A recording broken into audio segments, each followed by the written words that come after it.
Mūsų laidoje serviso, tokio rimto serviso nebuvo. Ar jaunimas šiais laikais dar nori dirbti mechanikais? Nori. Yra mechanikų, kurie uždirba pas mus ir 7000 eurų. Tas jau toksai įsinės mitas, kad klientas užeina į servisą, į tokias purvinas šaltas dirbtuvės, kur pasitinka nešvarus piktas mechanikas. Padangų saugykla ar sandėliščia? Ir tas, ir tas. Čia kiek pinigų sudėtai? Mes sudedam apie 1 milijoną. Pasuk kamerą, visi pabėga, žiūrėk. Ten atsidarėm su vėjeliu, kaip ten sako, verslas pelningas nuo pirmos dienos. Didžioji dalis pramogų, kurias mes matydavom, yra tai, kad tu ateini kaip į zoologijos sodą. Gali vaiką palikti, bet tu pats negali dalyvauti tame. Viena mašinytė, kuri yra kartodrome, nauja kainuoja 5000 eurų. Kaip pranešti visiškai nežinomai šaly visuomeniai, kad atsirado naujas vardas? Pas mus nėra nei vieno parko, kur reikėtų mažiau negu 1 milijoną eurų. Ar teisybė, kad šitą verslą kariškiai valdo? Valdo. Kariuomenė mums išmokė vieną dalyką. Viskas yra procesas. Papasakok žiūrovui, ką tu vadini kvailio mokesčiu.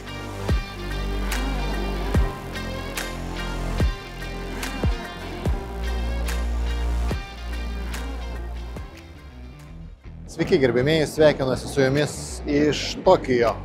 Miestas, kuriame gyvena 41 milijonas gyventojų ir šalyje pačioje 120 milijonų. Jeigu nežinojot, japonai, tik 17% jų turi pasą, kas realiai reiškia, kad realiai jie niekur nekeliauja. Bet kai tokio dydžio šalis yra, jiems užtenka pilnai vidinės rinkos, užtenka vienos kalbos, užtenka klientų. Kai mums tuo tarpu reikia žymiai labiau pasistengti. Reikia mokėti keletą kalbų, reikia pakovoti, reikia pakeliauti, bet sutikim, kad nuo to mūsų gyvenimas yra įdomesnis. Ir mums reikia, aišku, ir papildomų žinių ir tikiu, kad ir mūsų laida jums padeda tų žinių gauti. Tai ką, mes turim jums 2 naujas istorijas, linkėjimai visiems iš Japonijos ir pasižiūrėkit mūsų naują laidą.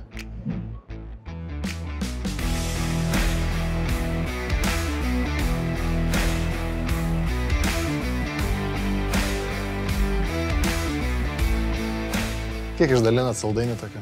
Nedaug, žinok, nelabai daug kas ima. Bet ima. Kiek triname saldainių? Vienetų ar vienetų? Nu. Kam čia jų reikia? Smulkios dovanėlės stiprina draugystę. Na gerai, aš galvoju, mūsų laidoje serviso, tokio rimto serviso nebuvo praktiškai, galima sakyti. Turėjom vilkikų servisą. Tai, o lengvųjų tokio neturėjom. Bet Melga, aš galvoju, visiems žinoma, yra kaip padangų keitėjai, ne kaip servisas, ne daugiau. Jo, čia tas toksai likęs kaip mitas, mitas, stereotipas. Taip, mes esam padangų keitėjai, bet mes esam taip pat ir servisas. Kokią dalį verslo sudaro pas jūs padangų linija ir servisas? Pem ant pem.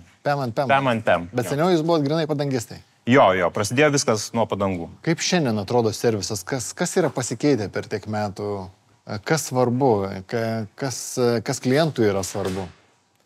Klientui yra svarbu, visų pirma, į kur jisai užeina klientas yra svarbu, nes yra irgi tas jau toksai įsinės mitas, kad klientas užeina į servisą, į tokias purvinas šaltas dirbtuvės, kur pasitinka į nešvarus piktas mechanikas.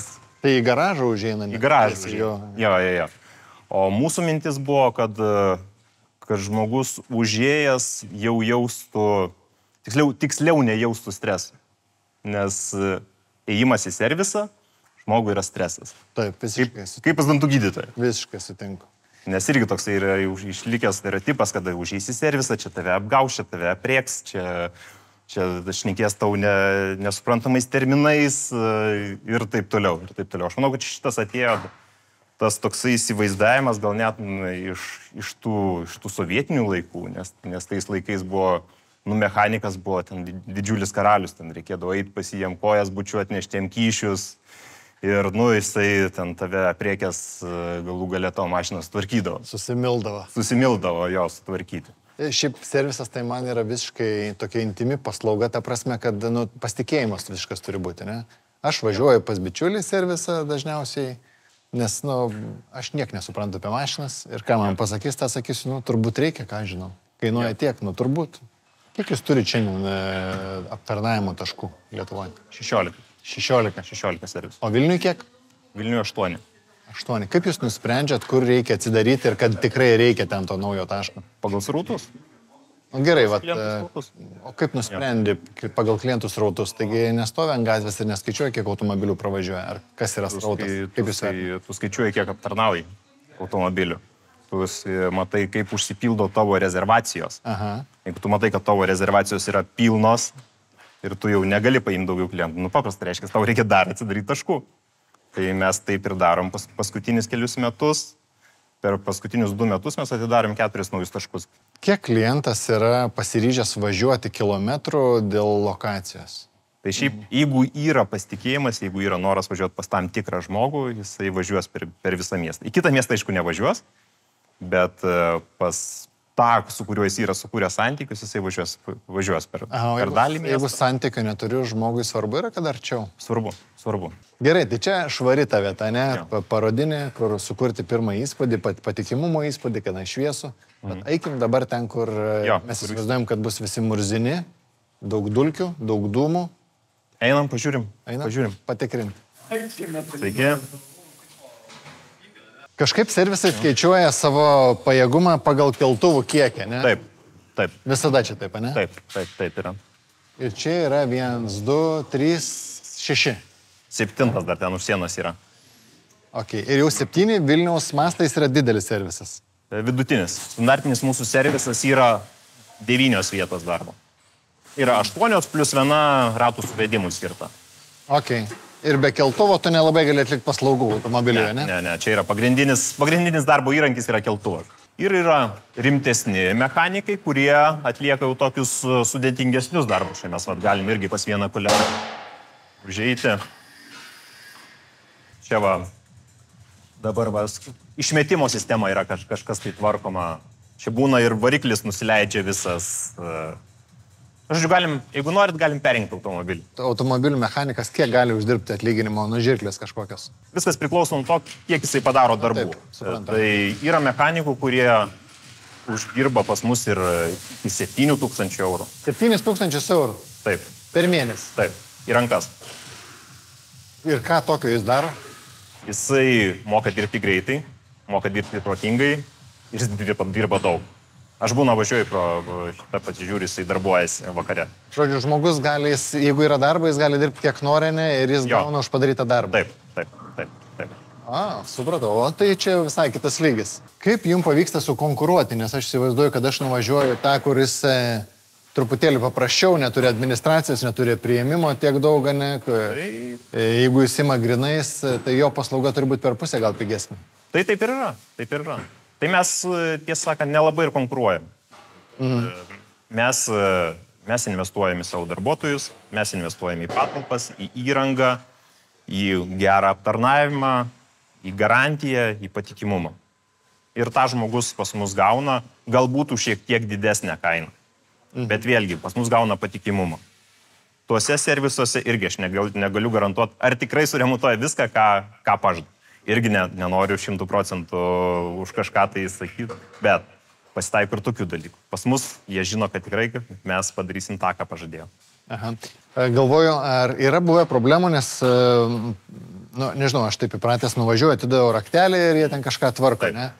Ar yra buvę problemų, kad raktelį atidaviau, automobilis dingo, jokio akto, ar jūs pasirašot kažkokį perdavimą? Jo, be abejo. Pasirašot. Yra labai reglamentuota šitas dalykas pagal įstatymą, yra visas reglamentas servisų veiklos, tu turi priėmimo aktą, tada samatą, tada atidavimo aktą, viskas yra gan, kaip pasakyti, ir mes tą darome. Kitur, ne visur, ne visada, bet tai yra gan stipriai reglamentuota šitie dalykai. O jeigu aš sugalvočiau tapti automobilių meistru, jūs paimtumėt mane nuo nulio mokinti ar ne? Ar aš jau turiu mokėti ką nors? Pradėtume nuo pagalbinio darbuotojų padangų sezono metu.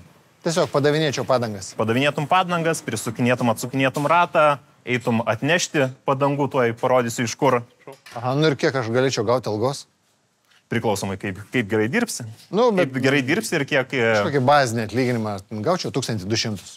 Gautum. Gerai, padangų saugykla ar sandėliščia? Ir tas. Čia yra ir klientų saugomos padangos, tai yra tas taip vadinamas padangų viešbutis. Mes jį vadinam pasauga.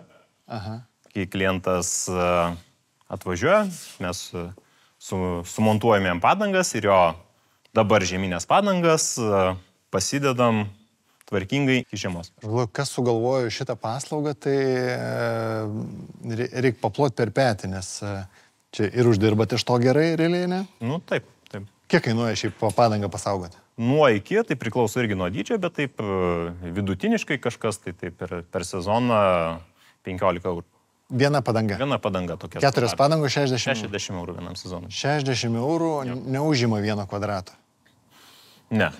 Saugot 6 kokius mėnesius? Nu ne, mažiau. Priklauso kaip, kuris sezonas. Taip. Nu taip, pusę metų daleisti. Pusę metų. Grubiai. Nu tai reiškia 10 eurų per mėnesį už kvadratą. Tai kaip geras ofisas, klausyk, ne? Kaip nuomoti ofisą. Tai dar daugiau uždirbat. Jo, tik tai reikia dar nupirkti stelažus, reikia, iš ofisą irgi reikia įrengti. Gerai, papasakok truputėlį apie padangų visą logiką ir verslą. Va, čia kiek pinigų sudėta iš sandėlį dabar? Kiek čia guli? Mes sudedam apie milijoną. Apie 1 000 000 eurų, ne? Jo. Nu, bet čia labai priklauso nuo sezono. Mes užsivežam, suvežam, sakykim, žiemai, mes vežamės, kaupiamės ir tada per mėnesį viskas išvažiuoja. Okay. Tada pas mus sugrįžta pinigai. Mes jau pardavinėdami vieno sezono padangas, mes užsakinėjom jau kito sezono padangas. Okay. Sakykime, dabar pavasario sezono metu mes jau užsakinėjom žiemos sezono padangas ir jos pradės pas mus iš visų pasaulio kampelių važiuoti. Nu, kaip pagrindai iš Azijos ir iš Europos. Aha. Bet užsakymai yra padaromi jau dabar žiemai. Kaip darot prognozę? Kiek, nes padangų, pats sakė, ne išmatavimų yra šimtais, ne gamintojų, belenkiek.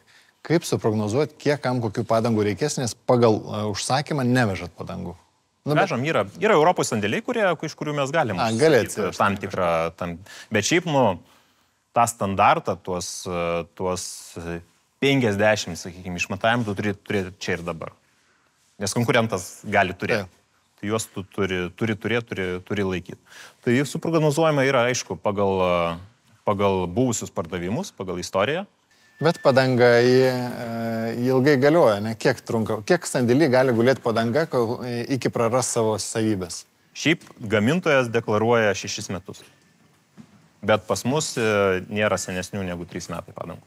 Iš esmės pas mus dažniausiai šių arba praeitų metų būna gamyba, nes mūsų pirkėjų ir šiaip pirkėjų Lietuvos yra labai svarbu padangos naujumas. Okay. Ar tikrai jos šviežios, nes yra... Kaip man patikrinti, kada ta padanga pagaminta? Rašant padangos ar ne?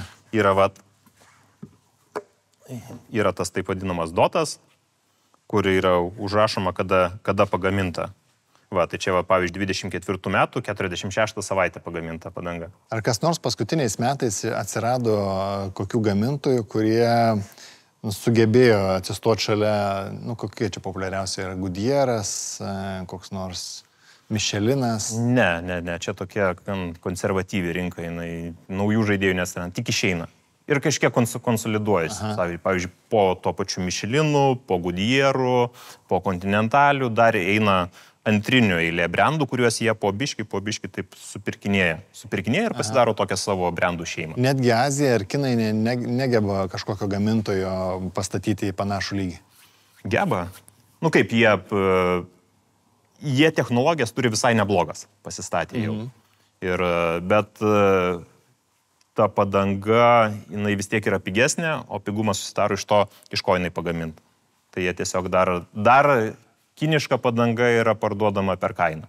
Tai aš supratau, kad jūsų pajamų dalį sudaro padangos, sudaro servisas ir padangas ir servisą dar sudaro ir tie didėjai kontraktai, kur kažkas turi 100 automobilių, su jumis turi sutartį ir varo tas mašinas. Tai yra 100, tai čia mažas parkas, yra parkai, kurie turi po 2000-2500 automobilių.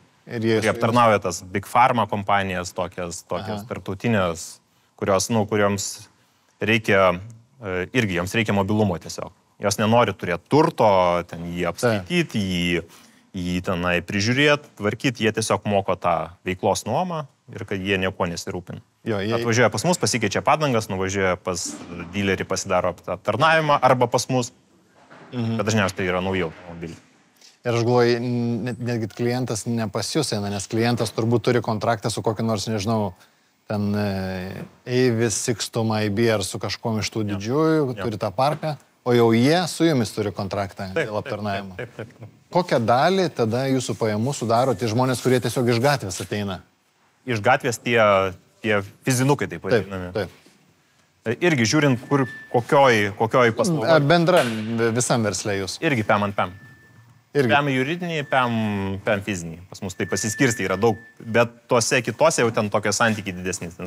Padangose yra didesnė dalis įmonių, o servisai yra daugiau fizinių. Ar nebuvo minties, kad reikia mesti per bortą fizinukus? Nes jie vis tiek, kiekvienas su savo pretenzija, su savo mašina, su savo nuotaika, charakteriu. Tai gal geriau susifokusuoti į komercinius didelius parkus ir jiem atliktą paslaugą?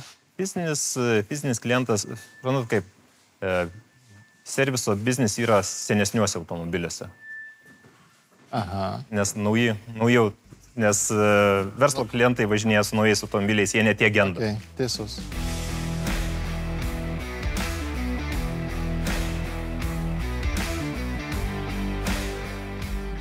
Negaliu suprasti vieną dalyką. Kodėl kai kurios šalis savo internetinėse parduotuvėse rodo kainas privalom. Pavyzdžiui, Italijoje, jeigu neklystu, kokią parduotuvę beįsijungsi, kainas visas rodo, kai Lietuvoje tų kainų nerodo. Bet aišku, čia yra išsigelbėjimas, mesgi gudrus Lietuvė, neturim visokiausių paslaugų ir čia mūsų bičiuliai iš NordVPN gali pagelbėti, kurias aš irgi panaudoju dažnai. Ir naudoju ne tik tai pasižiūrėti, kas vyksta kitose rinkose, pasižiūrėti tas pačias kainas, bet ir būti kažkiek tai saugiau, ypač kai keliauju, jeigu jungiamės prie kažkokių Wi-Fi'ų viešose vietose. Arba šiaip, jeigu nori būti, vertinant šitą visą geopolitinį kontekstą, jeigu nori būti kažkiek saugesnis ir apsisaugoti internete, ką veikia, tai verta naudoti VPN. Ir aišku, NordVPN turi specialų jums pasiūlymą, mes įdėsim nuorodą, kur po nordvpn.com/protoindustrija, jeigu nueisit šituo adresu, tai įsigydami 2 metų prenumeratą gausit 4 mėnesius nemokamai. Taigi labai seniai naudoju šitą produktą, keletą metų esu patenkintas, tai galvoju, kad ir jums verta būtų pabandyti, ypač kai yra visai neblogas pasiūlymas.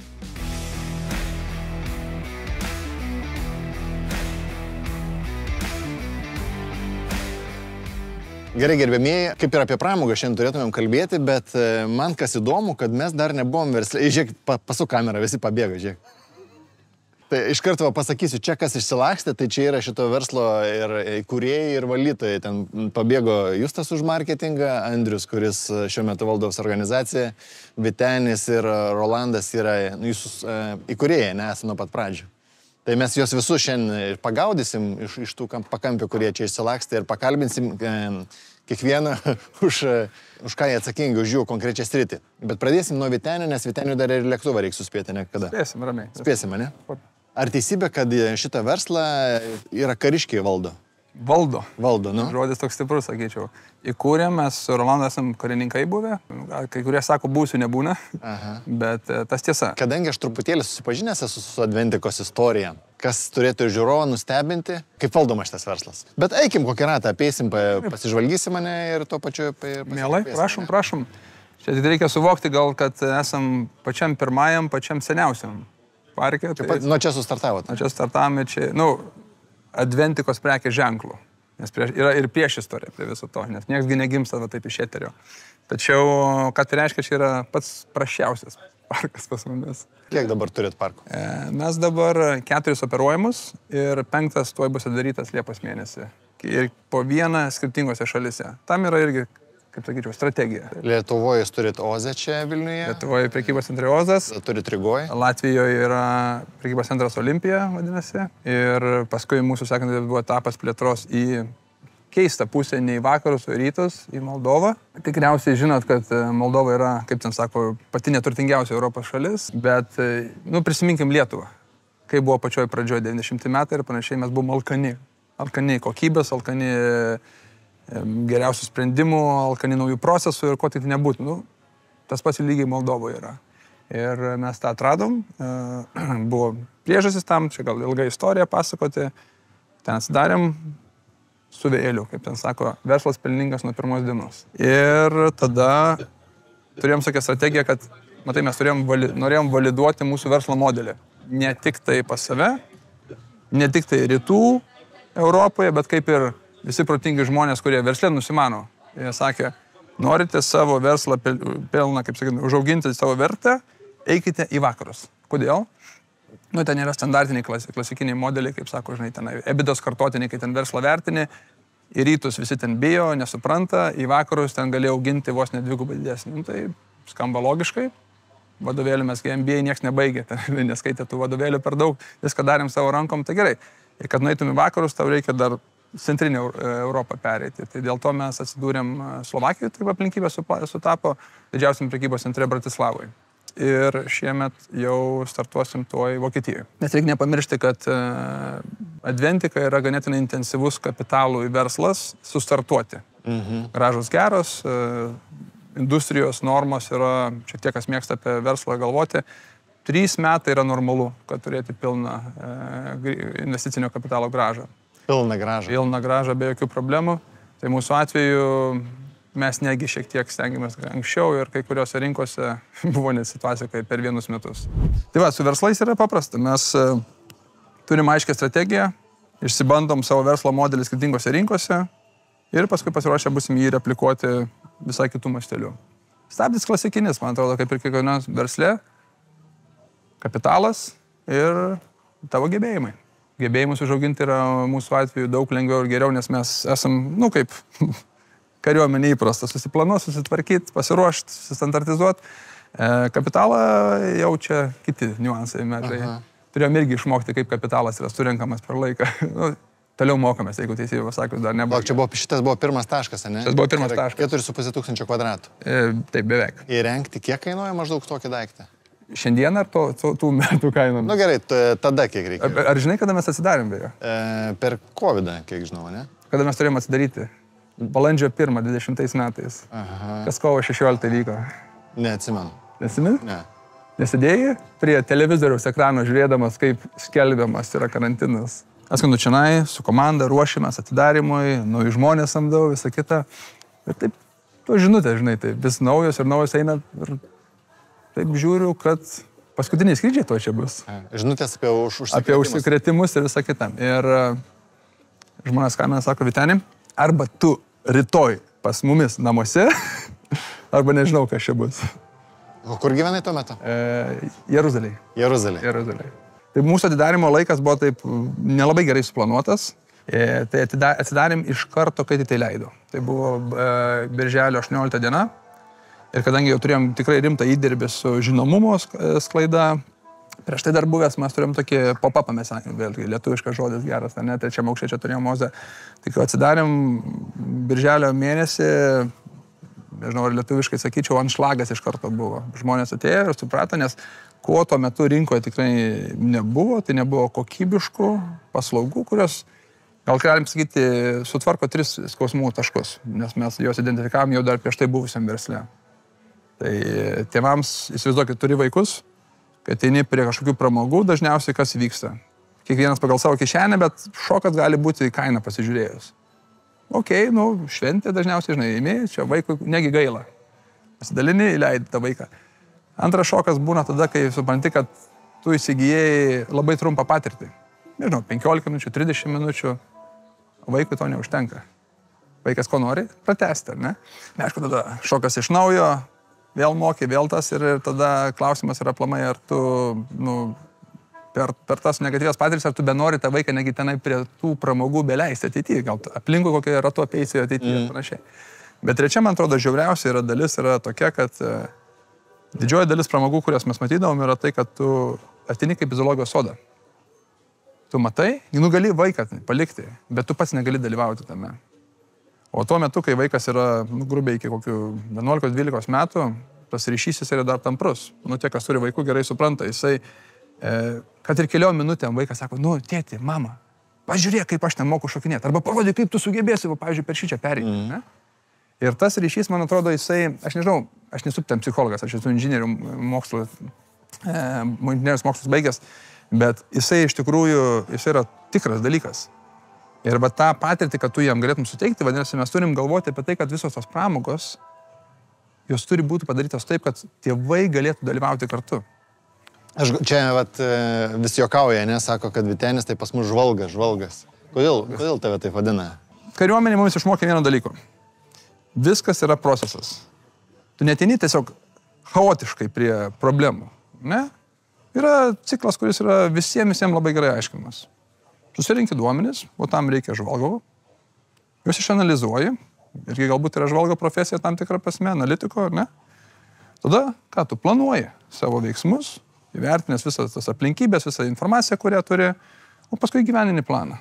Ir dar sako, netvarkas didžiausias pasvitenį yra. Tai čia iš kariuomenės laikų ar iš kur? Čia ir iš tikrųjų, nežinau, niekam aš to nepasakoju per daug, gal tai labiau šeimoje žino. Aš nuo pat mažumės buvau be galo intravertas. Žmogus, kuris nemėgėjęs bendrauti iš tikrųjų. Jau atvažiuodavo ten svečiai pas šeimą, aš pasislėpdavau, tiesiog dingdavau iš namų. Pagalvoju, tada kažkokia įvyko transformacija dėl dviejų dalykų. Pirmasis yra orientavimasis sportas.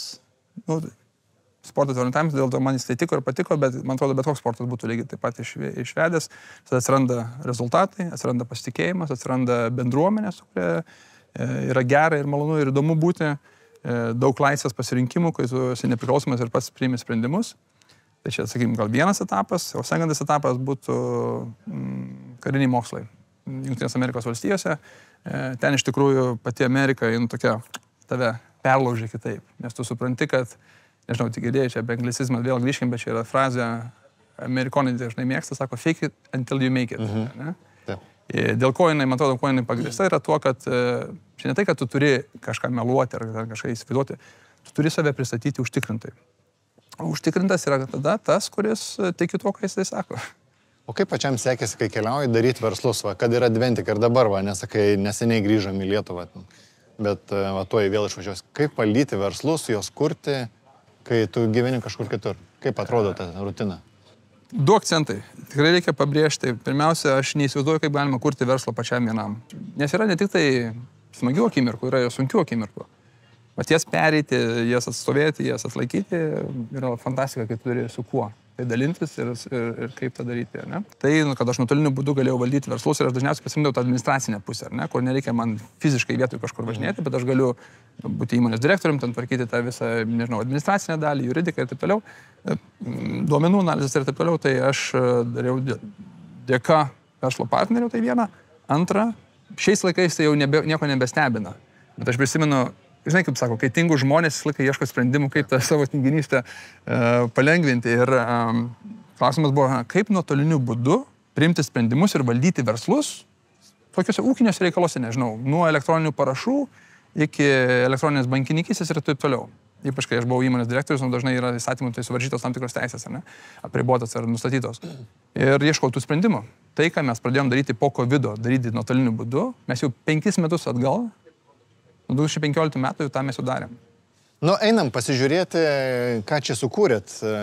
Dabar eisim per įrengimus, ne? Kuris sudėtingiausias, kuris brangiausias? Kad suprast, yra Porsche Taycanas. Tiek kainuoja šitas daiktas. 130 tūkstančių. Jau pačiam aš. Taip. Britų gamybos numeris 1 gamintojas pasaulyje. Viską piešim nuo nulio patys. Dėliojam konceptą, įtalpint kolonas, įlyst, apsaugos pasidaryti, sakytų, toks, kur čia jau mūsų žinios praverta šitą vietą. Nes patys braižom, patys derinam su gamintoju visą įrangą, nuo pradžio iki galo. Mes kai kalbėjom su Vyteniu, nepabaigėm su klausimu, čia buvo 4,5 tūkstančio kvadratų ir kiek čia reikėjo pinigų iš karto padėti ant stalo, kad įrengti šitą daiktą? Pas mus nėra nei vieno parko, kur reikėtų mažiau negu 1 000 000 eurų.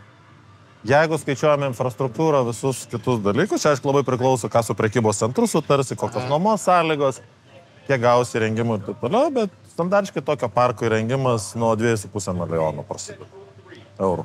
Nuo 2,5 milijono? Nuo 2,5, jo. Kur gavot pinigus? Jau buvot užsidirbę? Ne, neturėjome tiek pinigų, ėjom, ieškojom, skolinomės ir įdomiausia dalis, kad vienas bankas, nežinau, gal ir įvardinsiu, Luminoras kažkaip pasirašė ant avantūros, šiek tiek paskolino, čia buvo gal trečdalis sumos, kurios mums reikėjo. Aišku, gerai su prekybos centru tarėmės, yra jau praktika tokia, kad prekybos centrai dalį inžinerinių tinklų ir kitų finansuoja, bet turbūt pagrindinis dalykas, kad mes labai daug investavom į R&D. Šitas karstinės pagamino custom made grinai mums iš medžiagų, kurios buvo, tai čia, kaip mes tas vadiname, tas žalias ir tvarus kelias, visas šitas yra pernaudotas iš senų karstinių. Kodėl? Nes turėjom labai didelį kiekį, kai ardėm Akropolį buvusią pramogų aikštelę, daug medienos, daug tinklų, daug visų kitų dalykų, jie atitinka visus saugumo reikalavimus, tai tą pernaudoji. Viena mašinytė, kuri yra kartodrome, nauja kainuoja nei daug, nei mažai. 5000 eurų. Ir nemeluoju. 5000 eurų Italijoje gaminta Eurogames arba Sel. 5 gali dabar nusipirkti B1 kategorijos dėvėtą tikrą automobilį. Galima. Bet šitas daiktas gali vežti 150 kg, jis gali dirbti non-stopu ir jie dirbs 10 metų. Aš va taip žiūriu, žinai, va iš verslo pusės tau nebaisu yra, kad va darai, kad ir tokį dalyką, ane, ir tarkim, atėjau aš žioplys, ane, įkišau pirštą kažkur, nusisukau, nu ir tada prasidės procesas, žinai, kas kaltas, kad aš įkišau pirštą, ar ten skylė nebuvo per didelė, ar atitinka, žinai, o kas suprojektavo. Čia sudėtingas procesas ar ne? Gal pradėkime nuo to, kad aš imuosi tą didelę gabalą. Pirmiausia, aš paimu patalpas, aš jas subraižau, žiūriu, kur bus evakuaciniai keliai, kokio pločio, kur sėdės tėvai, kaip nesusikirsų bėgantis vaikai, durys į kurią pusę atsidaro, kad nenutrenktum guzo neatsirastų. Tai mano užduotis yra sudėti visą ergonomiką ir kuo daugiau, kaip mes teisingai turėtume išnaudoti patalpas. Kur turi būti įėjimas, kokio pločio, kiek turi būti spintelių ir panašiai. Tai kai sudedam visą ergonomiką, aš tada galiu žaisti su įranga. Su įranga aš tada žaidžiu su gamintojais. Šitą dalyką atsakau ne aš, o gamintojas, kad jis atitiktų saugumo reikalavimus. Aš jam duodu plotą, pavyzdžiui, 250 kvadratų, man prašau pasiūlyti kažkokį tai variantą. Ne, man nepatinka, nes man reikia įėjimo iš šitos pusės, man reikia srautus matyti, mano kameros turi matyti, mano darbuotojai turi matyti, aš turiu užtikrinti artimiausią kelią iki evakuacijos. Ir visą tą stumdom, kol gaunasi kažkoks tai rezultatas, kurį supaišo ir mes patikrinam, kad jis atitinka saugumo reikalavimus. Aš galvoju, jūs jau per tiek laiko turite įsidirbę ne kažkokią formulę, žinot, 4500 kvadratų, čia maždaug galim įdėti įrangą tiek pinigų, atipirkimą maždaug planuojam taip, ne, reiks tiek personalo, taisyklės jau visos kaip ir žinomas, visi modeliai. Ant pirštų. Galima labai lengvai. Gaunu bet kokį objektą, sakykim, ten, nepaslaptis, kad dabar einam į Europą pagrindinė. Gaunam objektą, man pasako 2500 kvadratų, aukštis toks, įėjimas toks, maždaug forma tokia. Aš žinau, kiek galima turėti auditorijos, kiek galim pasiti įrangos, kiek pinigų reikia dėti infrastruktūrą, kokio jinai situacija yra, kiek reikia įrangą, tai sakykim, per vieną dieną būtų galima padaryti išvadas, ar įdomu ar neįdomu. Tai čia yra tas, kai jau objektą po objekto jau pradedi daryti, kai jau pradedi suvokti, skaičiuoti matematikas, tai jau tada tampa aišku.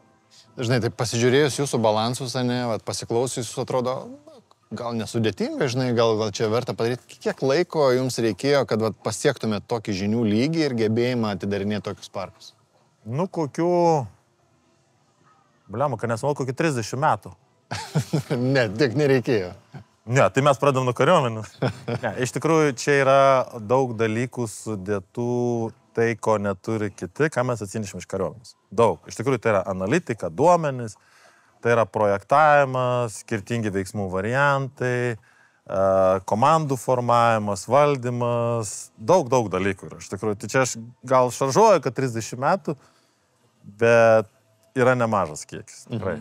Dėtas. O pagrindą šitam davė mūsų prieš tai buvęs verslas, tai su pripučiamais, su visais šitais važinėjimais, su labai sudėtingais dalykais ir tada, kai pradedi išmokti pačiupinėti, kaip šitą gali suvaldyti, kaip tą organizuoti, kaip padaryti, tai čia aš ir mėgojau šitam objektui, ir su plaktuku, ir su kaukė nuo šito COVID-o, ir visais kitais darėm. Tai pirmi 2 objektai buvo grinai šitom rankom ir su komandom statyti. Tai Adventikos fokusas ir yra. Mes matom, kiek mes galim plėstis, ką mes galim daryti, kaip mes galim įsavinti naujas rinkas. Ir poreikis yra didelis iš tikrųjų. Europoje poreikis yra tikrai didelis. Sunku, susimokam tą vadinamą kvailio mokestį ir normaliai susimokam. Teko girdėti apie šitą? Aš iš tavęs ir girdėjau. Papasakok žiūrovui, ką tu vadini kvailio mokesčiu. Kvailio mokestis, kai tu ateini kažkur, darai kažką lyg ir tu žinai, puikiai supranti, ką aš, tą patį parką perka tai kažkur. Tai Vokietijoje, pavyzdžiui, kvailio mokestis mums, kad skirtingai nuo Lietuvos, norint patalpose daryti statybos darbus, reikia atjungti apsauginę signalizaciją ir pastatyti laikinai. Tas kvailio mokestis 17 000 eurų. Tu neplanuoji šito, bet tau išlenda.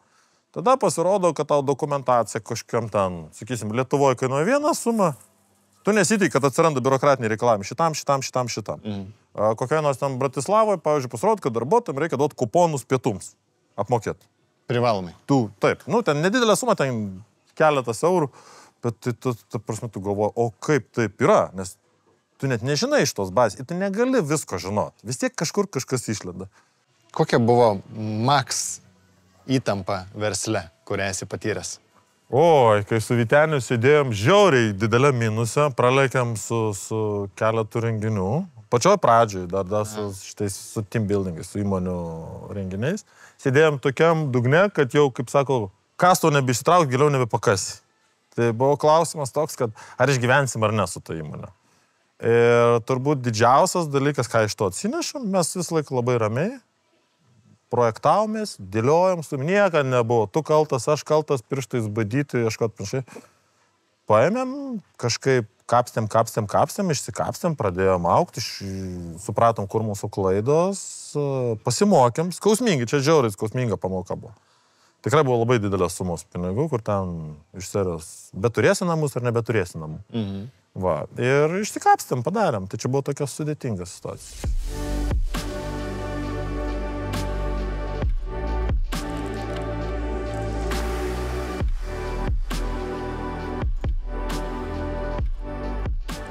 Galvoju, kad dar niekada nebuvo taip paprasta ir patogu investuoti, kai nereikia sukti galvos. Aš galvoju, tokia galimybė yra savotiška tinginių galimybė ir man irgi tokios labai patinka. Tai įvairiausių platformų, įvairiausių būdų dabar yra. Ir čia noriu Jums priminti mūsų partneriai Let's Invest EU. Netgi galiu pasidžiaugti, kažkurioje laidoje aš minėjau, kad pas juos investicijų vidurkis, man atrodo, yra nuo 50 000 eurų ir dabar jis pakilo iki 70 000 eurų. Ką tai reiškia, kad stambus investuotojai pasitikė vis labiau šitą platformą, deda vis didesnės sumas arba tiesiog augina savo portfelį toliau, matyt, jos tenkina rezultatai, tenkina grąžos. Ir aišku, kas svarbu, kalbant apie tokias platformas, kad Let's Invest EU iki šios dienos turi 0 vėlavimų. Čia yra labai svarbus rodiklis, kalbant apie tokias platformas. Kas man, nes aš lygiai taip pat irgi su šitos platformos dalyvis, įdomu, kad yra NT užstatas, kas yra labai svarbu. Ir lygiai taip pat investicijų dalį galima padaryti ir užsienyje. Let's Invest komanda atrinkinėja projektus ir jau turi projektų ir užsienyje, kuriuos irgi galite pasižiūrėti ir padaryti investicijas, jeigu nenorit apsistoti vien tik tai ties šito regiono investavimo. Taigi, Let's Invest EU atsakingai atrenka projektus, 0 vėlavimų, galite investuoti kaip fiziniai arba kaip juridiniai asmenys ir tikėtis stabilios grąžos. Taip, tai galbūt yra kažkiek konservatyvesnis būdas investuoti, bet tuo pačiu ir su mažiau rizikų. Taigi įsivertinkit galimybės, atsidarykit jų puslapį, pasižiūrėkit, kokiu projektu turi ir padarykit savo pirmąją investiciją, pamatysit, kad tai labai paprasta, patogu ir smagu, kai kas kažkiek laiko iš to įkrenta pinigėlis.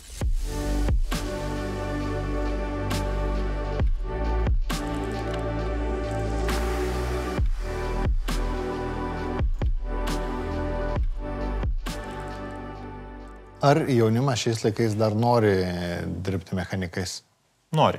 Yra pas mus ir dirba labai daug tokių. Mes ir prisiviliojom tos jaunus žmonės, nes jiems patinka dirbti su automobiliais. Mes visi žaidėm su mašinytėm nuo vaikystės. Čia reikia atsargiai sakyti berniukų, nes... Atsiprašau, jo. Labai kviečiu, labai norėčiau, kad pas mus dirbtų mergino mechanikė. Bet, dar neprisiviliojom nei vienos. Žinau, kad dirba ir yra rinkoje, bet, vienet. Mes sandėlys tam buvom padangų, ar ne, sukrauti kalnai padangų ir žiūrovas į komentarus, jeigu nepaklausiu, parašys, tai ir paklausiu dabar. Kaip yra su padangų utilizavimu, nes vis dar miškuose matau, neprimėtytą padangų. Jo. Kaip jūs elgitės, kaip atrodo ta procedūra? Jo. Šiaip, jeigu tai pradeda nuo pradžių, tai importuotojas, kuris įveža padangas, jas turi sutvarkyti. Ten tam tikrais santykiais ten ir taip toliau, bet importuotojas turi padangas tvarkyti. Jisai turi tokią prievolę. Dėl to importuotojai jungiasi tam tikras asociacijas, kurie organizuoja tą padangų surinkimą. Tai jeigu šiaip žmogus pagal įstatymą, žmogus atvažiuoja pasikeisti padangų, tos paslaugos tik tai atlikti, netgi jeigu jisai bagažinėje atsivežė savo naujas padangas, o atvažiavo jau su dėvėtom. Tas padangas turi teisę palikti servise, kuriame jis keitėsi. Nemokamai. Nemokamai, taip. Ir tuo labiau, kai perka padangas. Gali senas palikti toj priekybos vietoj, kurioje jisai pirka. Ir tada mes tas padangas visas surenkam ir vežam perdirbėjams, viskas yra griežtai apskaitoma ir tos padangos yra perdirbama. Iš jų yra pagaminama eilė visokių produktų, pavyzdžiui, ten tie, kur yra prie prekybos centrų, tie stoperiai tokie. Rato atmušėjai. Rato atmušėjai, jo. Jie pagaminami yra iš senų paslaugų, iš senų padangų. Aikštelės dangos sporto būna pagamintos iš to. Nu, tos padangos yra perdirbimos. Bet dėja jo, matom visi šitas krūvas padangų miškuose. Nu, ir jos atvažiuoja iš tų tokių pusiau legalių vietų, kur yra tos padangos, taupoma yra tiesiog. O kodėl jas meta į pamiškę, nes reikia sumokėti už pridavimą? Reikia sumokėti. Kiek kainuoja priduoti vieną padangą? Vienos padangos, taip grubiai utilizavimas yra, aišku, priklausomai nuo kiekio, kiek tu pridavinėjai, tai kainuoja nuo euro iki 2-3, taip kažkas tai tokio. Nu jau, tai užsidėk 5 eurus ant keitimo, ar ne, ir pridaug tas padangas. Nu, bet kai tu keiti po 5 eurus ratą, tai tau dar pridėti 1 eurą. Yra kur po 5 eurus keičia? Yra. Ar tiesa, kad automobilių gamintojai, gamindami automobilį, iš dalies specialiai gamina automobilį, kad jisai netarnautų ilgiau ten negu 3-5 metus? Sunku. Tikrai nei taip, nei ne. Kad, aišku, kad specialiai gamintų, galbūt ne, bet irgi amžinojo irgi negali padaryti, labai brangiai kainuotų tas automobilis. Nu, tai jie nevadina specialiai, jie tai vadina, kad užtenka, kad automobilis tarnautų 5 metus. Galbūt. Jūs to nejaučiat? Ne. Kad, tarkim, automobilis ėjo 5 metai ir jis jau tapo konkretus jūsų klientas. Šitą pas mus didžioji dalis važinėja 15 ir senesni metai automobiliai. Jie puikiausiai važiuoja tiesiog tam tikras dalis. Tai čia kur 15 metų, tai dar kokybiški automobiliai buvo, o šiandien gamina automobilius, kurie daugiau 5 metų netarnauja, ne? Nu ne, nepastebim to dalyko. Jie taip pat genda kaip tie, kurie prieš 15. Aišku, galbūt man sunku pasakyti apie tuos, kurie prieš 30 metų pagaminti, kur tenai patys kėbulai yra iš tokio tvirto plieno padaryti ir ten tos storos ašys. Bet tada buvo ir kitokie ir aplinkosauginiai reikalavimai, kitokie ir... Nes tada ta mašina sunki yra, jeigu mašina sunki, tai mašina reiškia daug ryja kuro, tai prasideda šitie dalykai. Ar keičiasi jūsų verslas augant elektromobilių skaičių rinkoje? Šiek tiek keičiasi, jo, tam tikri, sakykime, elektromobiliai iš vienos pusės yra ir grėsmė, ir galimybė. Nes elektromobilis jau, aišku, nėra viso variklio bloko, kur yra alyvos, visokie aušinimo skysčiai, taip toliau ir taip toliau. Čia didžioji jūsų verslo dalis? Ne. Mūsų didžioji verslo dalis yra stabdžiai pakaba, jeigu kas liečia. Bet stabdžiai jau elektromobiliuose taip nesidėvi, nes stabdo pats motoras, iš kurio yra gaminama elektra. Regeneracija. Tai, sakykime, tam stabdžių bizniui taip. Stabdžių bizniui jo yra šiokia tokia grėsmė, bet šalia yra tų elektromobilių baterijų aptarnavimai, celių keitimai, hibridinės pavaros įvairios, tai taip pat yra, kaip sakau, vienas išeina, ateina kitas dalykas. Ir šitoje vietoje mes irgi einam į tą dalyką, irgi jau tam tikrą įrangą įsigijom. Bet tas yra tiesa, kad elektromobilis žymiai mažiau genda, ne? Negu vidaus degimo variklio mašina. Nu taip. Aš vis dar galvoju, žinai, dėl to, kaip jūs sukonkuruojate su tais garažais, ne? Nes jūs mokat ir baltai atlyginimus, perkat modernius pastatus, nuomojatės, investuojat į turbūt IT sistemas, kažkokias ar ne CRM-us. Be abejo. Ir viena iš didžiųjų daugiausiai mūsų, kaip nedaugiausiai, bet labai didelė dalis, mes investuojam į įvairius IT sprendimus, kad vienas dalykas tai yra, kad suefektyvint savo veiklą, kad, sakykime, eilių valdymui, rezervacijų sistema, saugomų padangų valdymui. Sakykime, yra vienas toksai projektas, kurį mes neseniai pasileidom, tokia mobili darbo vieta, kai mūsų darbuotojas turi telefone tokį komunikacijos ir kliento tokį CRM įrankį, su kuriuo jis gali, čia ir dabar vietoj siūsti informaciją, pildyti kliento krepšelį ir taip toliau. Ir šitas, tiesą sakant, dalykas atėjo iš apačios. Šitą idėją. Atėjo iš apačios, nes vienam padalinį Hebra savo pasidarė. Tokia pasiėmė tą open source programėlę ir su jie pasidarė. Pas mus buvo minčių tą daryti, bet jie mus aplinkė. Jie pirmi pasidarė Ir pagal tai mes sukūrėm savo produktą, kurį jau suintegravom su visom verslo valdymo sistemom ir taip toliau. Tai IT yra tokia didelė mūsų dalis. Ir kitas dalykas yra kliento poreikis. Nes klientas dabar nori užsiregistruoti internetu, jis nori matyti progresą internetu, nori turėti visą informaciją internete. Jisai sėdi ofise, jisai tingi skambinti. Jis nori viską susitvarkyti online. Online arba telefone. Tai mes ir kitai investuojam, kad klientas tą turėtų pilną IT kelionę pas mus. Nuo iki.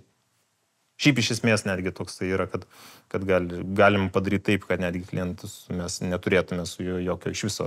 Nes būna tokių intravertų, užsakė, atvežė, paliko automobilį, įdėjo raktelį į saugyklą, paskui vakare atėjo, gavo visus aktus, viską internetu, atvažiavo, pasiėmė raktelį, jis neturi jokio panašaus. Aš galvoju, kad tai vis tik dar yra nemodernus būdas. Modernus būdas yra, kai aš appsų matau, kad užsidėjau lemputę, appsų paspaudžiau, kad man reikia serviso, atvažiavo ten jūsų darbuotojas, pasiėmė mano automobilį, išvarė, sutvarkė, parvarė. Jo, tai čia yra jau sekantis etapas. Čia link to ir eisim visi. Jo, telematika. Telematika, čia jau yra sekantis etapas. Sekantis etapas. Nu, tai iš viso bus taip, kad užsidegė lemputę, mašina paėmė pati ir nuvažiavo pas mus. Jo, teisingai, ir taip gali būti. Ar regionuose pats verslas skiriasi ar ne? Šiek tiek skiriasi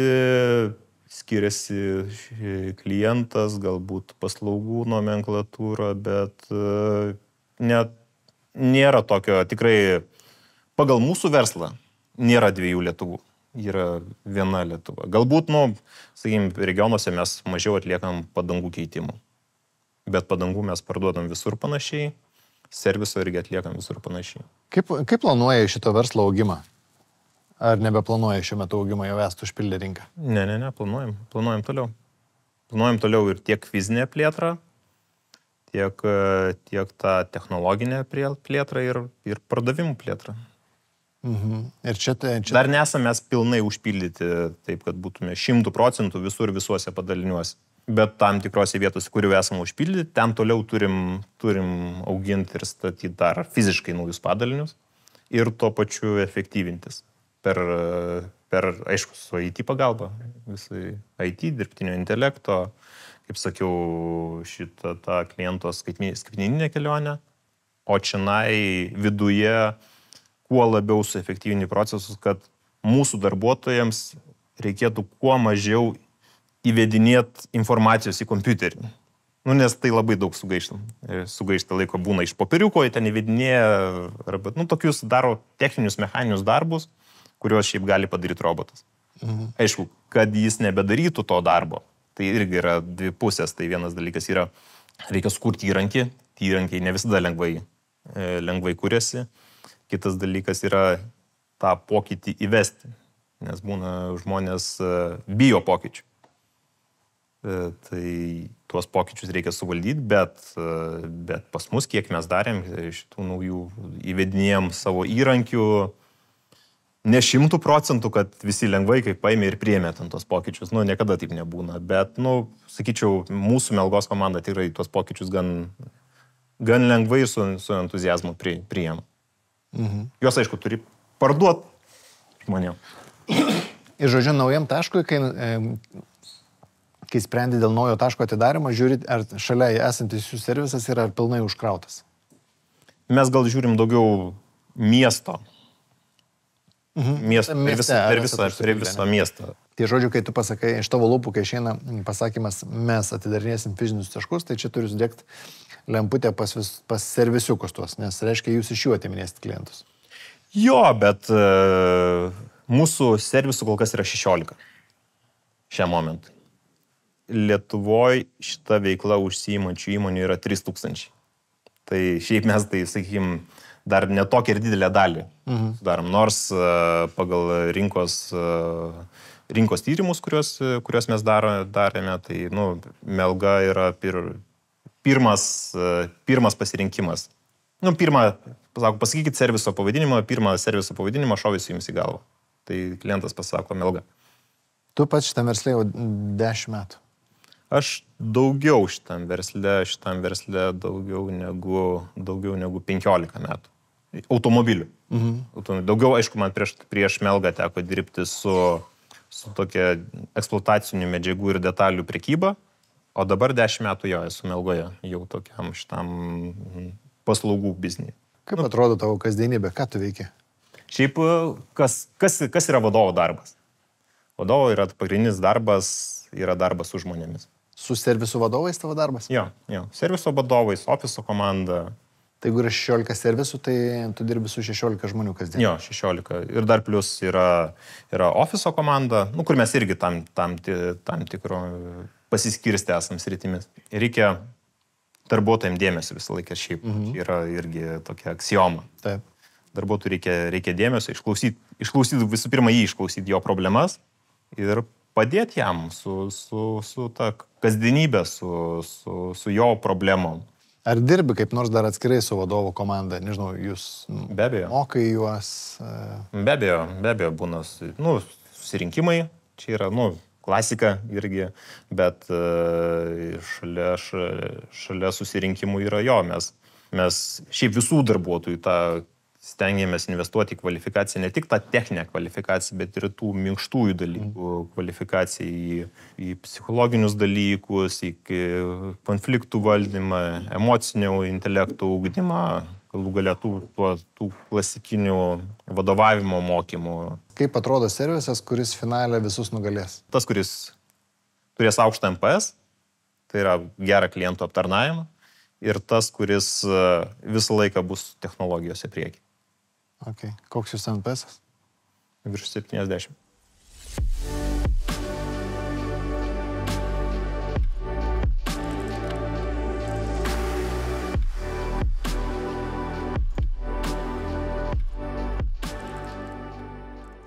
O čia suaugusiam pritaikyta? Taip, čia galima dviese važiuoti. Nes yra viršuje, sėsti ir vaikas kartu gali sėsti. Ok. Nu gerai, marketingas tavo tema nebuvo, nes jūs visi esat pasidalinę. Taip. Aš galvoju, žinai, kažkiek tave žinau, tavo veiklą ar ne. Lietuvoje papasakoti apie kažkokią naują veiklą, ką darai, gal nėra taip sudėtinga. Vis tiek draugų ratas, netvarkas didelis, tu čia, žinai, mokysi, dirbai. Bet kai tu eini, pavyzdžiui, ten į Slovakiją, į Moldovą, į Vokietijos rinką, kaip pranešti visiškai nežinomai šaly visuomeniai, kad atsirado naujas vardas, kaip atnešti tą žinutę ir kiek tai pinigų kainuoja? Turbūt čia reikia pasakyti, kad kiekviena rinkai nelygi ir vėlgi prisiminus, ką Rolandas sakė apie tas kvailio mokestį, tai mes jį sumokam ne tik inžinierijoje ir projektavime, mes jį susimokėm ir marketingai ir reklamui. Tai nes kiekvienos šalies infrastruktūra marketingų yra labai labai skirtinga. Tiesiog keletą pavyzdžių gal pasakysiu. Pavyzdžiui, Moldovoje, Kišiniove, aš dabar bijau sumeluoti, mes turim 4 arba 5 pilnai brandintus autobusus, troleibusus, važinėjančius per visą miestą, nes tai yra toks pigus sprendimas, kad tiesiog pasvajot galima būtų. Ko neįmanoma būtų įpirkti Lietuvoje arba Latvijoje šiuo atveju, ar ne? Vienur yra daugiau stipresnė socialinė medija, kitur yra daugiau stipresnės tas gyvas kontaktas. Tai iš tikrųjų kiekvieną kartą mes tą rinką turim pažinti ir kiekviena iš jų neša savo iššūkius ir savo kvailio mokestį. O tavo nuomonė, teikiant naują paslaugą į rinką, kokie komunikacijos kanalai geriausiai veikia? Vėlgi, čia yra derinys, ar ne? Turbūt iš tokių trijų pagrindinių aspektų. Aišku, vienas kanalas tai yra visa socialinė medija, digital kanalai visų formų, nuo ekranų iki socialinių tinklų. Kitas svarbus aspektas, mes visada esam fiziškai kažkokiam tai prekybos centre, todėl vienas iš mūsų tikslų yra pritraukti prekybos centro lankytoją. Tai yra ne kažkur tai iš miesto, iš gatvės, iš kitos gyvenvietės, bet kaip koridoriuje pasigauti žmogų ir parodyti, kas mes esam. Tai čia yra mūsų didelis bendradarbiavimas su pačiu prekybos centru ir tas vadinasi in-mall ads, ar ne? Tai yra reklamos pačiam prekybos centre. Na ir trečias kanalas yra kažkokiu būdu pasiekti fiziškai žmogų mieste, kad ir kas tai būtų, ar tai būtų bukletas kartu su picos pristatymu, ar tai būtų outdoorai, ar tai būtų kokia nors speciali instaliacija, kurią žmogus gali pačiupinėti, pažaisti, susipažinti Tai va tų 3 kanalų miksas, kiekvieną kartą mes įderinam atidarydami naują objektą. Šiandien tu esi atsitraukęs nuo operatyvinės veiklos Adventikoje, ne? Taip, aš dabar toksai save laikau tokių sėkmingų pensininkų, kai iš šalies galiu pradėti žiūrėti, nes turbūt nuo pat pradžių mūsų tikslas buvo suburti profesionalią komandą tam, kad iš tikrųjų galima būtų suvaldyti tą plėtrą ir užkurti sistemas ir procesus taip, kad tai galėtų veikti kaip verslas nepriklausantis nuo jo įkūrėjų ir savininkų. Tai rinkodara arba marketingas šiuo atveju yra turbūt ta lengviausias rytis, kurią buvo galima pirmą perduoti specialistams. Ateis laikas ir mano kolegos lygiai taip pat pradės mėgauti. Iš visų dabartinių, kurie valdo šitą verslą, tu esi vienintelis ne kariškis. Aš save pristatau kaip partizanas visam šitam reikia. Ką reiškia dirbti su kariškiais? Kas va tau užkliuvo civiliui? Iš tikrųjų, kas yra labai labai gera, visada jaučiamas toks vertybinis pagrindas. Prasme, tu jautiesi, kad tu esi komandos dalis, tu jautiesi, kad negali būti net kalbos apie vienas kito kažkokį tai išdavimą, yra garbės žodis, yra susitarimas, jeigu padarysiu, reiškia bus padaryta. Tai labai jautiesi saugus su tokiais žmonėmis, nes žinai, kad vienas už kitą ir visi už vieną, vienas už visus, tas iš tikrųjų veikia ir tame nėra visiškai jokio dirbtinumo. Nu, va, įdomiai, ta jūsų komanda sudėjo, vienas gyvena, vėl nežino, kur po pasaulį skraido, ne, tu operatyviniai veikloje nedalyvauji ir visi kažkaip sugebat vis tiek valdyti tą verslą. Jau jis yra dabar tokiam profesionalumo lygiai, kai jūs jau galite sustatyti komandą, ne, va, Andrius atėjo, prisijungė, ne, jau žiūri korporatyviškai, ne, ir šitą verslą. Nu, jau turime ir finansų vadovą, ir rinkodaros vadovą, tai iš tikrųjų daromės panašus į normalią organizaciją, nes turbūt Adventikos įkūrimo laikais, vat, kas buvo mūsų itin didelė stiprybė, kad mes galėjom priimti sprendimą 5 minučių bėgyje, bet kokį. Investicinį, reklaminį, įrangos pirkimo mus gana sunkiai versle suprato, nes mes tiesiog susiskambinom, susijungėm į Viberio grupę, apsitarėm ir nusprendėm. Tai dabar turbūt tas mechanizmas labiau sulėtės, labiau taps sisteminis, ar ne, labiau korporatyvinis, bet aš ir išeidamas, atsitraukdamas nuo tos aktyvios veiklos, visada sakau, išlaikykim tą savo moto, išlaikykim savo kultūrą, viskas yra žaidimas. Klysti, eksperimentuoti, žaisti, kurti kažką tai naujo, kviepti žmonės, mylėti klientus ir nebijoti klaidų. Gerai, fainai. Nu, apsukam ratą iki galo, bet daug iš tikrųjų mašina. Laikas bus turbūt pasibaigęs. O? Mes, kai norim padūkti, tai čia greitai galima pasididinti. A ne? Nu, kur atsisuka? Jo, reguliuojasi. Nes jeigu padidini greitį, vaikam jie iš karto daužosi, nesaugu darosi, bet savo gali tą greitį pasididinti taip, kad jau čia taip truputį ir ant prakasų važiuoji. A ne? Aš suprantu, kad pačiam netaip seniai teko prisijungti, ne, prieš tos komandos. Jo, pusmetis. Ir pats irgi esi kariškis. Buvęs taip. Ir žinau, kad pačiam teko Amerikoje mokytis, ne? Jo. Kokie tie mokslai buvo? Ką mokys labai smalsu? Amerikoje gal, tarkim, karinės mokymo įstaigos iš esmės skiriasi nuo to, ką mes gal čia esam supratę, tai jinai nėra kažkuo išskirtinė, tai yra prestižinis universitetas su kariniais dalykais. Ir vis tiek pagrindas yra akademiniai dalykai, akademiniai mokslai ir jeigu tų akademinių dalykų nepatempi, nepatrauki, su tavim atsisveikins.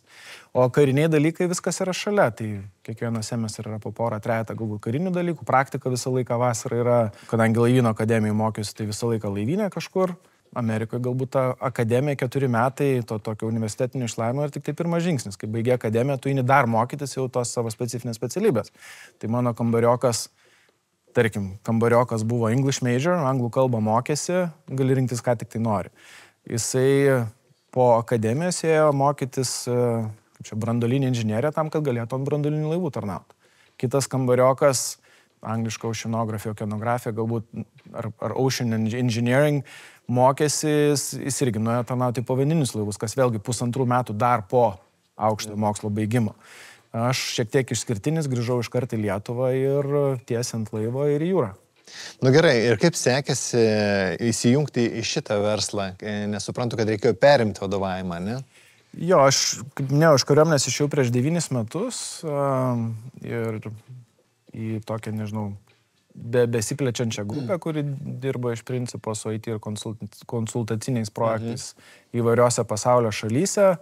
Ir pradėjau nuo gal paprastų dalykų, o tie paprasti dalykai toks, projekto valdymas, vadovavimas projektam, kur tu turi labai aiškias atsakomybės ribas, labai aiškia pradžią pabaigą ir iš to viso išaugo. Buvau ir vienos iš grupės įmonių vadovų, po to buvau visos grupės operacijų vadovų, CEO. Tai aš tą tokią patirtį susirinkau, galbūt nepapuoliau iš karto į kažkokią tai vadovaujančią poziciją, bet susirinkau ir galbūt tas toks karinis backgroundas, jisai iš tikrųjų padėjo ir suprasti, kaip dirbti su žmonėm, kaip padaryti reikalus ar padaryti darbus, padaryti projektus, kad jie įvyktų tada, kad jie turi su tokiu rezultatu, kokį jie turi įvykti. Tai tas dalykas jis buvo iš kariuomenės, tai reikėjo tik truputėlį transformuotis, persiorientuoti į tai, kaip veikia verslas, kaip veikia, nežinau, neįsakymai, o kaip susidirb su komanda. Jau dabar pradedu suprasti, kad kariškiai projektų valdymą puikiai išmano, Taip. Visa logistika sudėliota irgi yra projektai didžiuliai. Tai projektą suvaldyti suprantu, bet ar sunku yra, kai tu esi kariškis, baigi, kad ir tos pačius mokslus, ateiti verslą ir rasti darbą? Ar rinka supranta, kas yra kariškis? Sunku yra ir gal, nežinau, rinka ne visada gal ir supranta, bet yra dar labai tokia, nežinau, ne tai, kad stigma, bet toks išeinančio kariškio iš kariuomenės toks būna požiūris į save, kad aš galiu daug dalykų, bet nemoku nieko giliai. Ir tada būna toks irgi dilema, kur aš čia galėčiau save pritaikyti, nes nesupranti, ką daro verslas, kaip veikia verslas ir ką tu gali pasiūlyti. Kokie darbai pačiam buvo, kaip čia, įpareigotas, kokius darbus pirmiausia atlikti? Va dabar verslas auga, ne? Pagavo pagreitį tam tikrą. Tai kas yra dabar pagrindiniai tavo darbai? Pagrindiniai mano darbai yra, kad vidinė virtuvė operacijos jos spėtų su plėtra. Pastatyti parką yra vienas dalykas, o tai, kad jisai veiktų ir veiktų gerai, veiktų pelningai, yra visiškai kitas žanras, kitas veiklos žanras. Tai yra toks, sakyčiau, labiau veiklos operacijų optimizavimas, kaip vadinu, varščiukų truputėlį sukinėjimas, nedaug, nes nereikia išbalansuoti. Ir jeigu čia pažiūrėsit, pavyzdžiui, parką, jisai veikia, bet iš to tokio iš šono arba iš aukščiau žiūrint, tu nelabai supranti, kiek yra tų tokių judančių dalių, detalių čia, kurias reikia galbūt suvaldyti, kurias reikia prižiūrėti ir tos detalės nėra vien tik šitam parke, jos yra dar 4 parkuose ir to bus 5 parke, kurį statom.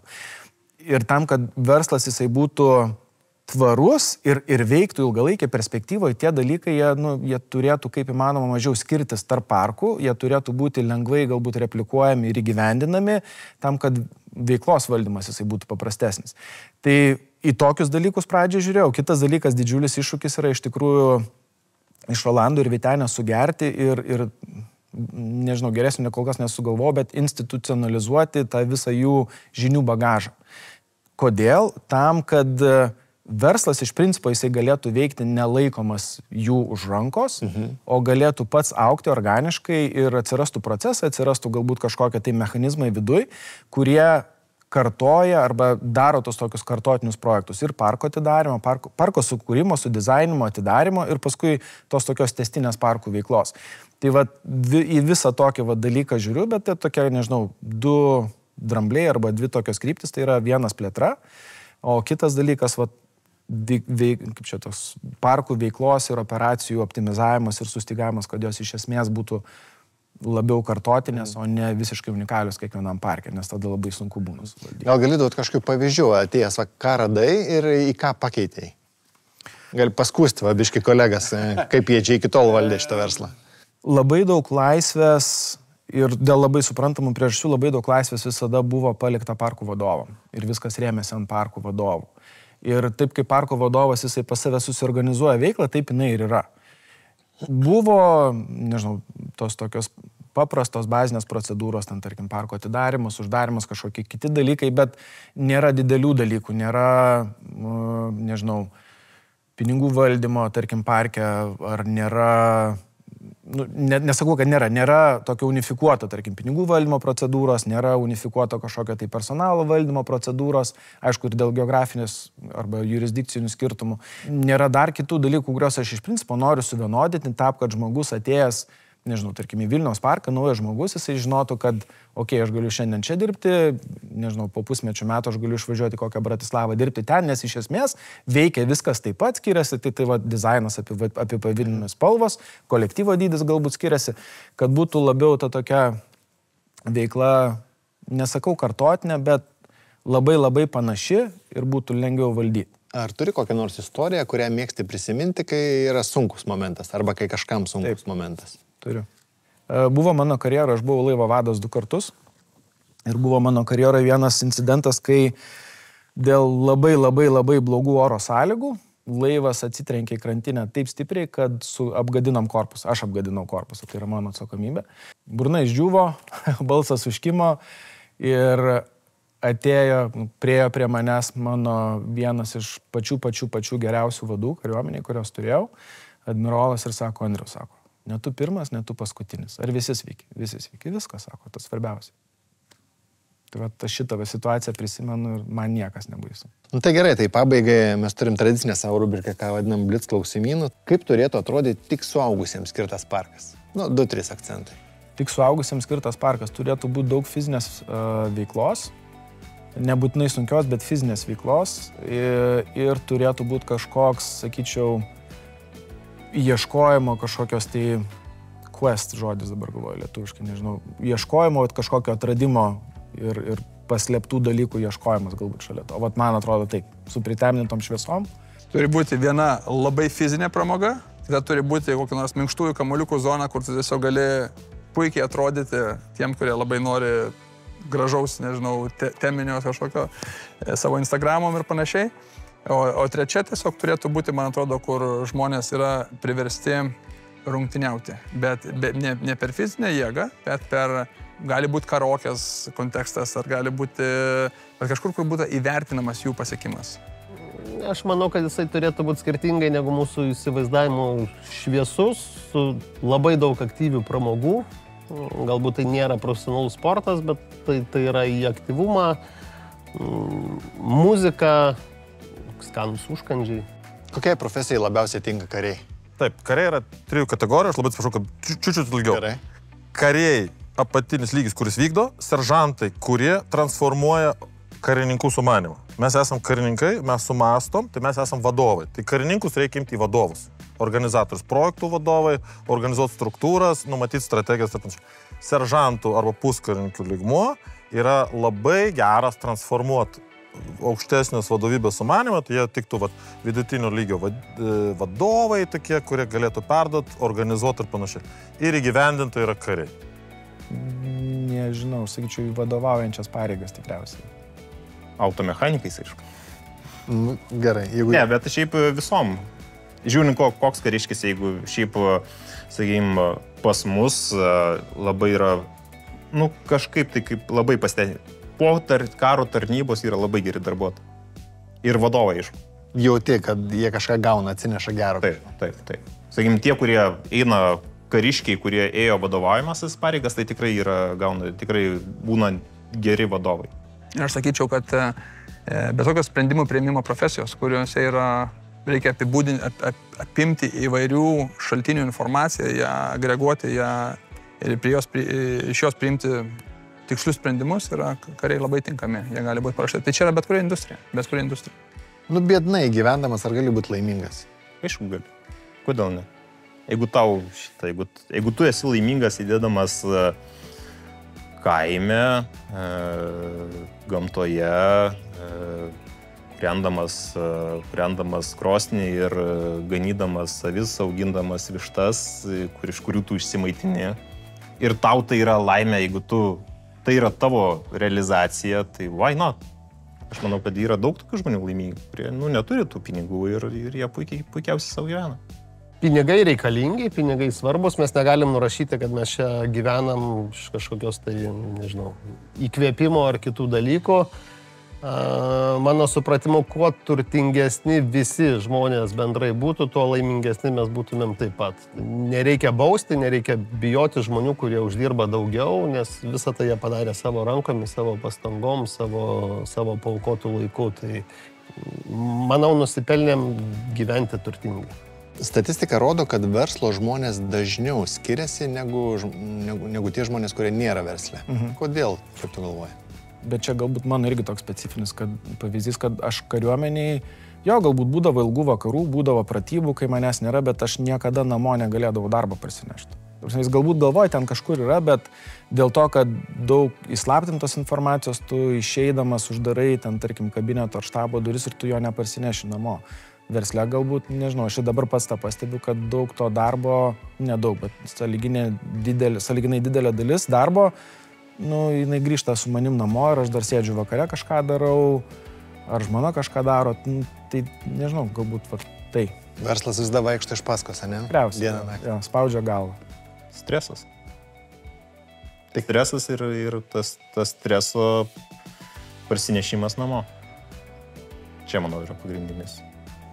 Gal todėl, kad labiau įsitraukia į tą veiksmą. Reikia, aš vadinčiau, turbūt arba adrenalino, arba veiksmo reikia judesio pastovaus. Kai iš antros pusės tu nepaprašysi tokio milžiško judesio, kurį tu gauni su verslu. Aš tai spėčiau. Ką norėtum pasamdyti mėnesių laiko, jeigu neribotų biudžetas? Žmogų turiu omeny. Specialistą, žmogų, kažkokį įgūdį specialų. Aš gal tokį netikėtą biškį, aš Arūną Valinską turbūt norėčiau. Kodėl jis yra kūrybininkas? Labai aiškiai turi nusibrėžęs kryptį, kaip daro. Niekad nemačiau jo panikuojančio. Buvo labai įdomu stebėti, kai jis atėjo į politiką. Atėjo su labai aiškiu noru padaryti. Bet su trūkumu komandos, su visais kitais dalykais sudegė. Tai aš manau, kad pas jį yra milžiškas potencialas, didelės žinios ir potencialas. Man būtų labai labai įdomu kokį mėnesį. Tai pamasažuoti kokią nors vieną iš klausimų ir aš net nebejoju kažkas iš to gautas. Nes tikrai kūrybiškas žmogus, žiauriai. Nesakau, kad būtent tą žmogų, bet aš galbūt tą tokį vizionieriškumą kaip Elono Musko norėčiau. Kaip žmogaus aš jo tikrai nenoriu, nes tai, ką jis dabar daro, man yra visiškai nepriimtina. Pažiūrėti visiškai kitom akim, visiškai iš kitos pusės, kas galėtų būti adventika ir kokias kosminės erdvės čia būtų galima viską pakelti. Čia, eini beprotnami, sakai, kas iš jūsų inžinierius? Einam, turiu tavo darbą. Jeigu rytoj viską prarastum, kokias žinias tau būtų lengviausia parduoti? Jokių problemų, startas iš naujo. Mano didžiausia bėda gyvenime yra per daug galimybių, per daug minčių, per daug idėjų, net neįsivaizduoju, kaip prarasti galvą dėl to, kad neturi turto. Jeigu sveikas kūnas ir sveika galva, aš net nenoriu čia vardinti, čia truputį ne į temą, bet mes turim su Rolandu jau ne kartą šitą temą palietę, kur tiesiog ilgiausias sąrašas, ką norėtume daryti, kai turėsim laisvą laiką. Tai kūryba matyt. Kūryba ir organizavimas. Ar moralinės vertybės stabdo verslo augimą? Manau, kad taip. Vėlgi priklauso, kurioje pusėje tos vertybės, bet vertybėmis grįstas verslas, mano supratimu, yra malonesnis. Aš tikrai randu nemažai laiko dabar įvairiom socialiniam veiklom ir man patinka, kad aš tą jau galiu pradėti daryti, padėti kitiems. Kiek kainuoja tavo laikas? Iš tikrųjų labai brangiai, bet aš galbūt jo nevertinu, nes darau kartais dalykus, kurių man nereikėtų daryti, bet jie man yra įdomus. Bet labai brangiai.